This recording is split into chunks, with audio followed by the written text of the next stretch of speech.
आयला ने बेशर्मी की सारी हदें पार कर दी। ओन ने आयला और उसके माँ बाप की इज्जत बचाने के लिए आयला के साथ शादी की, लेकिन आयला ने दोबारा से एहतशाम के साथ मुलाकातें करना स्टार्ट कर दी। दोस्तों, ड्रामा सीरियल ज़ब्त की जो आने वाली एपिसोड्स हैं काफ़ी ज़्यादा इंटरेस्टिंग होने वाली है। इसमें हम देखेंगे कि आयला का एक ऐसा रूप जो आपने पहले नहीं देखा होगा। आपको लगता है यहाँ पे आयला जो है एक अच्छी लड़की है और ऑन के साथ अब उसकी शादी हो गई है, तो ये सारे मामला तब सेट हो चुके हैं, लेकिन ऐसा नहीं है। ड्रामे के अंदर बहुत बड़ा ट्विस्ट आने वाला है। दोस्तों, हम देखेंगे बदला हुआ चेहरा आयला का। आयला ऐसी हरकतें करने वाली हैं जिससे वो ऑन के दिल से उतर जाएगी, यानी कि ऑन अब उसको पसंद नहीं करेगा। ऑन अब उसको तलाक देने का सोच रहा होगा और फिर जाके जब आयला को एहसास होगा तब जाके बहुत ज़्यादा देर हो चुकी होगी।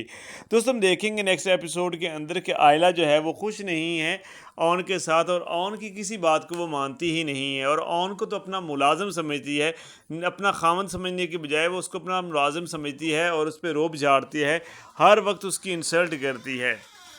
ऑन सिर्फ इसलिए खामोश है कि शायद एहतशाम का गम और दूसरी शादी टूटने का गम जो है इसे खाया जा रहा है, इस वजह से शायद मुझ पे गुस्सा करती है। लेकिन उसको नहीं पता कि आयला जो है काफ़ी ज़्यादा बदल चुकी है, उसके दिल में एहतशाम के अलावा कोई और है ही नहीं। यहाँ पे आयला का जो बाप है वो भी काफ़ी समझाने की कोशिश करता है, क्योंकि आयला की माँ जो है वो भी घर में शोर शराबा शुरू कर देती है। वो कहती है कि ऑन के साथ आयला की शादी करके आपने अच्छा नहीं किया, ऑन तो आवारा लड़का है, ऑन तो किसी काम का नहीं है, ऑन तो ऐसा है, ऑन तो वैसा है। लेकिन यहाँ पे आयला का जो बाप है उसको समझाता है। वो कहता है कि ओन जैसा लड़का तुम्हें दोबारा ज़िंदगी में कभी नहीं मिलेगा। ओन एक अच्छा लड़का है और ओन की ही वजह से आज हमारी इज़्ज़त बची है। लेकिन आयला और आयला की माँ जो है वो इस बात को समझ नहीं रहे। और दूसरी तरफ जो जोया है, आयला की जो बहन है, वो भी आयला को समझाती है कि जो ओन ने हमारी इज़्ज़त बचाई है और तुम्हारे साथ भी उसने अच्छा ही किया है तुम्हारे साथ शादी करके। और तुम देखना एक दिन तुम फ़ख्र करोगी कि जो ओन है वो एक अच्छा शौहर है। लेकिन अब तुम उसको समझ नहीं पा रही हो और अब जो तुम उसके साथ कर रही हो किसी दिन तुम्हें बहुत ज़्यादा पछतावा होगा। लेकिन आयला कहती है मुझे कोई पछतावा नहीं होने वाला और मैं उनके साथ नहीं रहना चाहती, मैं इससे तलाक लेना चाहती हूँ और मैं इससे बेहतर है मैं ऐसे ही रहूँ, मैं किसी से शादी नहीं करना चाहती, मैं ऑन के साथ तो रह ही नहीं सकती। और ये बात जो है उसका बाप भी सुन लेता है और फिर वो वहाँ पे कचहरी एक लगा लेता है घर में ही, और सारे लोग वहाँ पे इकट्ठे होते हैं। और ऑन का जो आयला का बाप है आखिरकार वो दिल बर्दाश्ता होकर सारी बातें वाजे करके अपनी बेटी को कहता है। वो कहता है कि जब तुम भाग गई, जब तुमने इतना कुछ किया, जब तुम माँ बनने वाली थी, हर मौका पे तुम्हारी ओन ने ही मदद की, ओन ने ही तुम्हारी इज़्ज़त बचाई, तुम्हारे राज रखे। यहाँ तक कि तुम्हारी माँ को भी नहीं पता था, मुझे भी नहीं पता था, लेकिन ओन ने तुम्हारा साथ दिया और किसी को बताए बिना तुम्हारी हेल्प करता रहा और ख़ुद पर भी उसने इल्ज़ाम लिए। और इतना कुछ होने के बावजूद जब तुम्हारी अब दूसरी शादी हो रही थी तब भी उसने जो है हमारा साथ दिया, और जब बारात नहीं आई तब भी उसने हमारी इज़्ज़त बचाने और तुमने जो हमारे मुंह पे कालक मली थी और अपने मुंह पे जो कालक मली थी उसको साफ़ करने के लिए उसने तुमसे शादी कर ली। और अब जो तुम उसके साथ सलूक कर रही हो या जो तुम बातें कर रही हो, जो उस पर इल्ज़ामात लगा रही हो कि ये 2 टके का आदमी है, ये ठीक नहीं है, ऐसा है वैसा है, तो हकीकत तो ये है कि 2 टके के आप खुद नहीं हो। तुम्हारी इतनी औकात नहीं है कि तुम ओन की बराबरी कर सको। तुम मेरी बेटी ज़रूर हो लेकिन ओन से बढ़ के नहीं हो। ओन ने हमारी इज़्ज़त बचाई है और इससे बड़ा जो कोई आदमी है कोई हो ही नहीं सकता। मेरे लिए तो ये एक फ़रिश्ता नुमा है। तो यहाँ पे आयला जो है अब वो मजबूर है, उसका बाप जो है, क्योंकि वो ओन की साइड ले रहा है।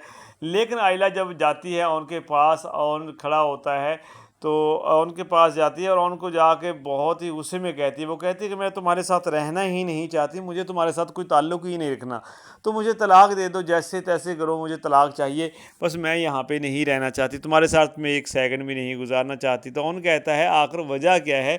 जब तुम पे कोई बुरा वक्त आता है तब तो तुम मुझे ही लेके साथ जाती हो, तब तो तुम कहती नहीं हो कि तुम अच्छे नहीं हो तो मेरे साथ ना चलो, तब तो तुम हर वक्त मुझे ही इस्तेमाल करती हो। लेकिन अब अगर मेरे साथ तुम्हारी शादी हो गई है और वो भी मैंने तुम लोगों की इज़्ज़त बचाने के लिए शादी कर ली, तो यहाँ पे अब तुम लोगों ने मेरा जीना हराम कर रखा है। तुम कहती हो कि मैं ठीक नहीं हूँ, तुम्हारी माँ जो है वो भी कहती है कि ये ठीक नहीं है, ये ऐसा है, ये वैसा है।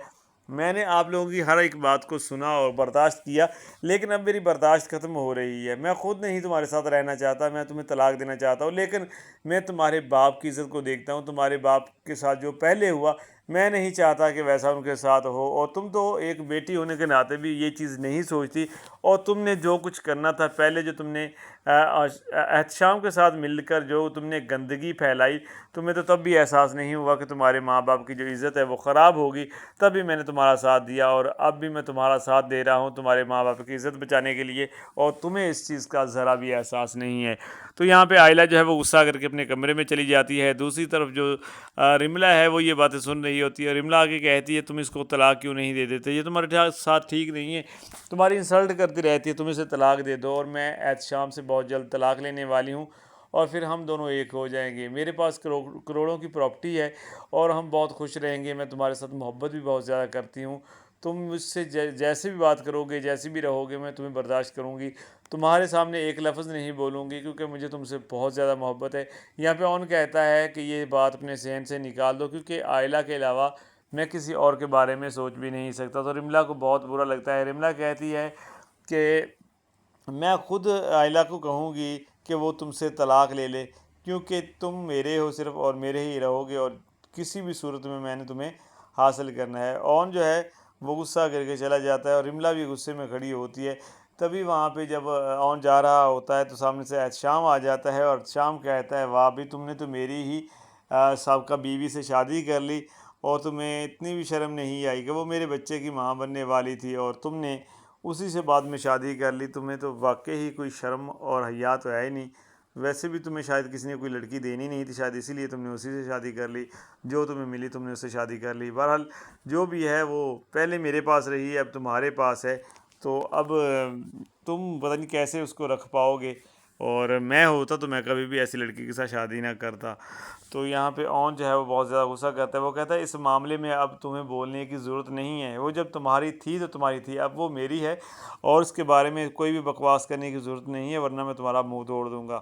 تو یہ باتیں ساری جو ہیں وہ رملہ بھی سن رہی ہوتی ہے۔ رملہ کو یہی پتہ چل جاتا ہے کہ جو جب عائلہ جو ہے ماں بننے والی تھی تو وہ بچہ جو تھا وہ احتشام کا ہی تھا، اور یہ بات اس کو پتہ چل جاتی ہے، اور وہ بعد میں احتشام کو کہتی ہے کہ تم بہت ہی بے شرم اور گھٹیا انسان ہو، تم نے عائلہ کی زندگی برباد کی، اور عائلہ کی زندگی برباد کر کے تم خود بھی سکون میں نہیں ہو، میری بھی زندگی تم نے خراب کر دیا، ان کی بھی خراب کر دی، یعنی کہ سب کی زندگیاں خراب کرنے والے تم ہی ہو، اور اپنی ماں کے سامنے تم بہت ہی نیک بن جاتے ہو، تمہاری ماں کو لگتا ہے کہ دنیا کا سب سے نیک بچہ میرا ہی ہے، اس کو لگتا ہے کہ احتشام بہت اچھا ہے، بہت نیک ہے، لیکن اس کو نہیں پتہ کہ کس طرح کا اس کا گھٹیا انسان بیٹا ہے، اور ایسا گھٹیا انسان شاید ہی کسی نے دیکھا ہوگا، جو اپنی بیوی کو بھی رسوا کرتا ہے، اس کے بعد دوسرے جو لوگ ہیں ان کا جینا بھی اس نے حرام کر رکھا ہے، اور سب کے سامنے جو ہے وہ سچا بھی بن جاتا ہے، اپنی ماں اور باپ کے سامنے سچا بھی بن جاتا ہے، معصوم بھی بن جاتا ہے۔ تو یہاں پہ احتشام کو بہت زیادہ غصہ آتا ہے، اور وہ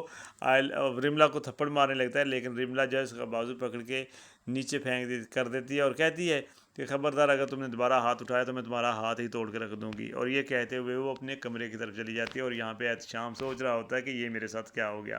تو دوستوں آنے والی جو ایپیسوڈز ہیں کافی زیادہ انٹرسٹنگ ہونے والی ہے، آپ کو ڈرامہ یہ کیسا لگ رہا ہے؟